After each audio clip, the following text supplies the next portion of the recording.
You probably heard about tourism in the Chernobyl exclusion zone. I've been there myself several times, and it's nothing like what you see in games or horror movies. There are no ghosts, mutants, or radioactive anomalies, and death isn't waiting for you at every corner. Actually, I think it's one of the most peaceful and prettiest places on Earth. An example of strength of nature and how it can reverse the damage that we caused it. Thus, when my friend Alexei and I decided to go there, he knew who to contact. He is studying physics right now and he's doing some kind of research on nuclear fallout, and he said that he wanted to get some direct measurements and samples. But we both knew that it's just an excuse to go on an adventure. We visited the old power plant, the abandoned city Pripyat, and the surrounding exclusion zone. It was nice, but I would probably just bore you with more details. That part is not important anyway. We were driving on some dirt roads in a forest east of Pripyat when we found it.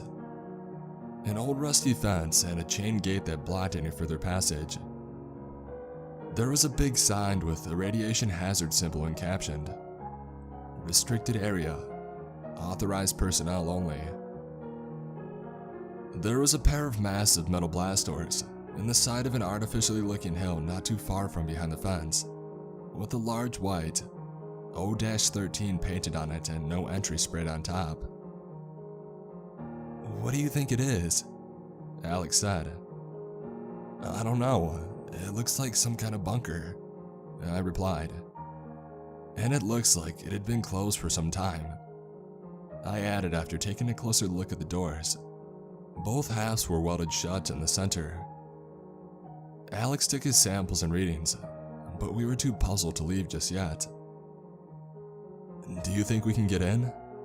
I asked. "Well, not this way for sure. Even if it wasn't welded shut, I'm sure we would have no way of unlocking it," Alex replied while examining the massive door. "It looks like an underground bunker.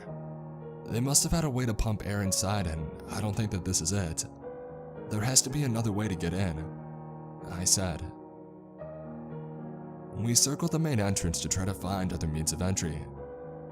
The day was already coming to an end and it was slowly getting darker. As we were searching, a thought crossed my mind. Why did they weld the doors? What's so important inside that they went this far to keep people away? "Look, there's something there." Alex pulled me away from my thoughts. It was a concrete block a couple of meters large with what looked like vents on the sides. As I looked into the vents, I noticed that they were also sealed with heavy-looking steel hatches and no clear way to open them. However, there was also a somewhat smaller door labeled "Service Tunnel" with a large wheel on the outside. "Should I open it?" I asked. "Yeah, I'm really wondering what this is. Anyway, we don't have to go in. At least we'll see if the door works." At first, the wheel wouldn't turn because of all the rust and dirt, but eventually it budged. The door unlocked. I pulled it and slowly started opening. It was very heavy and it took a lot of force. Behind the door, there was a small platform and a tight vertical tunnel with a ladder. What caught my attention was that there was an identical locking mechanism on the inside. That meant that you could lock the door from both sides. But why? We were lucky because if they had locked it from the inside too, there would be no way to get in. I stepped inside and I shined my phone light down the shaft. It wasn't strong enough to hit the bottom. The air was damp and old and there was something that I couldn't identify. A very faint, chemical-like smell. There is no radiation or signs of any other hazards. "You've got to be kidding me. This is so cool. We have to come back here and check it out later," Alex said. I couldn't agree more. It was almost dark now, so we resealed the door and called it a day, but we promised ourselves to return. I immediately tried to do some research when I got home, unfortunately with no success. I even tried to call Pavel, a friend of mine who knew the area better than me. Actually, it was him who had brought me there for the first time. He couldn't help me either, but promised to ask around. I told him about our plan and I asked if he wouldn't go with us, but unfortunately, he was out of the country for a little bit. A week later, we packed our gear and we went on with it. We brought some rope, heavy flashlights, glow sticks, Geiger counters, waterproof protective clothes, an oxygen meter, and a small emergency scuba tank just in case. And yeah, we're not stupid, so we told our relatives and friends about our trip, and when we're expecting to return. We closed the door behind us as we descended down the access shaft. We couldn't know what's down there, and we didn't want to cause a radiation leak or something like that. We eventually dropped down into a concrete tunnel which enclosed the air vents and some smaller pipes. There was obviously no power and thus no lights. It was a good thing that we brought our own. We followed the tunnel and reached another door, but this time it was a regular one, not a heavy bunker type. We went through and entered a room with 4 large air pumps and some electrical equipment and controls. The ventilation shaft split here into 2 larger ones that ran straight into the ground, and 2 smaller ones that went straight across the room where there was another set of doors. Behind the doors, there was a large hall with numerous boxes, crates and other cargo just laying around. There also was a security checkpoint. Behind the checkpoint, we found the main door that we had seen from the outside. Just next to it, there was some heavy lifting equipment. We returned to the checkpoint and took a look at a set of elevators. There is a simple map with a layout of the facility floor by floor. We were on floor 0, the main entry hall. There is another 4 floors below us. Floor 1, offices, security, and recreation. Floor 2, secure laboratories. Floor 3, accelerator, clean room decontamination chamber.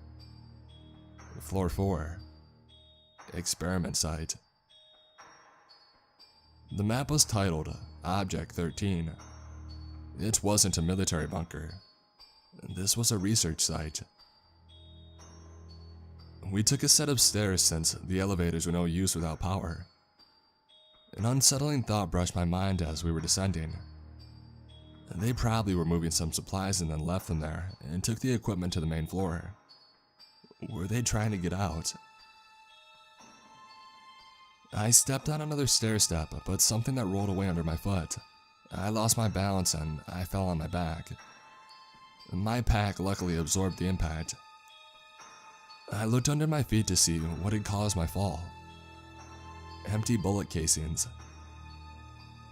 This wasn't the sole reason why I felt odd about this place. As soon as we got down to level 1, I noticed that every single door was open. Every single one. There is a canteen and a kitchen right at the beginning of a long rectangular corridor. Various offices surrounded the corridor. There was the regular stuff. Paperwork, old computers, personal belongings. All right where they had left it. Did they leave in a hurry? Dimitri! Alex called from the canteen on the opposite side of the corridor. What? Was all I could say when I followed him to the canteen. There was food still neatly set on the table, but it was not spoiled and it wasn't fresh either. But it wasn't decaying like a 30-year-old meal should. How is this possible? I asked. I don't know, maybe it was irradiated or something, but it's not anymore, I checked that. I really don't know, man, he answered, as puzzled as I was. Oh, why didn't we just turn back and leave? Now that I'm writing this, there are so many red flags already. Something really wrong happened down there. But I guess we were just too excited and curious. But it was at this point that my excitement started to fade and it was replaced with an eerie feeling. Nevertheless, we continued and descended down to level 2. The stairwell ended here, and to go deeper, we would have to cross the entire floor to reach another one on the opposite side. There was a security checkpoint and a large blast door that we would have to pass through to reach the labs. Again, every door was wide open. However, the things that people left here weren't neatly placed where they should have been. It was a mess everywhere. There were all kinds of rooms with all kinds of equipment that I didn't understand. Occasionally, there were more empty bullet casings on the ground. There still was the one central rectangular corridor as above, but the rooms around it were like a little maze. Almost at the other side of the floor, we found the head scientist's office. As I said, it was a mess everywhere, but I found a logbook on the desk. There was only a handful of pages and the rest were torn out. October 5th, 1989. Today we successfully managed to translocate several atoms without changes in any physical properties. It's going to be a long road until we can transport solid objects, but we're doing some good work here. January 17th, 1985. We've managed to transport an apple today. However, I couldn't help but notice that the pattern of red and green skin on top was slightly different. But it was still the same apple, with the same structure, shape, everything. We also tried to transport some electronics. They were unharmed and in working order. I think that we still have a lot to perfect and learn about this technology, but we cannot slow down now. The country is relying on us. February 21st, 1985. After the animal trials, we translocated our first human today. He is alive and healthy, a brave hero of our nation. We have proven that this technology works now, but the practicality is still very limited due to the fixed translocation ratio. We still cannot send matter, only exchange the positions of two equally massive objects. I had proposed a new type of device that could possibly achieve one-way translocation of just a single object, but it would need an immense amount of energy. May 1st, 1985. Our superiors accepted my proposal. They are going to build a new, much bigger translocator here, in the power plant, so we can use a nuclear reactor as a direct power source. There is one more thing. We have now translocated dozens of test subjects. Each one is alive and well, but sometimes they are a little bit different. They sometimes claim that various events in the past happened differently than they really did. Sometimes they claim to know people who don't exist. Or more alarming, they know people who they are not supposed to know. Written below it was a note in pencil by hand. Test subject 28 was speaking an unknown language and it couldn't understand any real language after the experiment.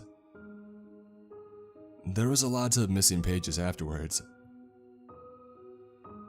April 25th, 1986. We are going to try to change our approach. It's been more than a year and we're still unsuccessful in eliminating the translocation symmetry anomaly. We still don't know what is causing it, but we are not going to make any progress this way. Today, we are going to try to access the conduit reality instead. Even though Unit 2, the one built in the power plant, is still new, we are going to use it for this experiment. Who knows what wonders are waiting for us on the other side? There was one last page in the logbook. On it was just a single phrase written again and again. We let them in. Alex, I think we should go now, I called. Man, come take a look at this, he answered. I stepped out of the lab and back into the hallway. There were clothes all over the corridor. Well, what was left of them. They were torn to shreds. No bodies, no blood. Just strips of cloth and an occasional shoe or a watch. I looked up and I stared down the dark corridor in front of us. I just stood there for a while. A wave of pure, instinctive dread washed over me. I couldn't move. I couldn't even breathe. "Let's just get out of here," Alex said. We turned around and we walked away. Slowly at first, but we quickened our pace. Our footsteps echoed across the underground structure. "I just want to be out of here, man. We shouldn't have done this," Alex said. I didn't tell him about the logbook, but my thoughts were cut short after a sudden realization. His voice didn't echo. It was just our footsteps. And I think he realized it too because we both stopped and listened. Nothing. Just silence. I stepped forward. I could hear a clack. I took another step. The clack followed again. There was this door just in front of us and I forced myself to try something. I closed it behind us as we passed it and we placed a glass beaker that I found on the ground on top. I took a step forward. Silence. It was just an echo after all, I thought. We walked away, carefully at first, but then we once again quickened our pace. We turned around the corner and then it happened. The glass shattered. Someone or something just opened the door. We dropped all of our gear except for our lights and we ran fast as we could. I didn't even know that I could run this fast. I always tried to be a tough guy, but I was never so scared in my life. Our footsteps didn't echo anymore. Or better said, they weren't in sync with ours anymore. Something was running after us. As soon as we reached the security checkpoint, we started closing the door. The sounds were getting closer. The rusty joint of the door squealed in protest, but we pulled with all of our strength.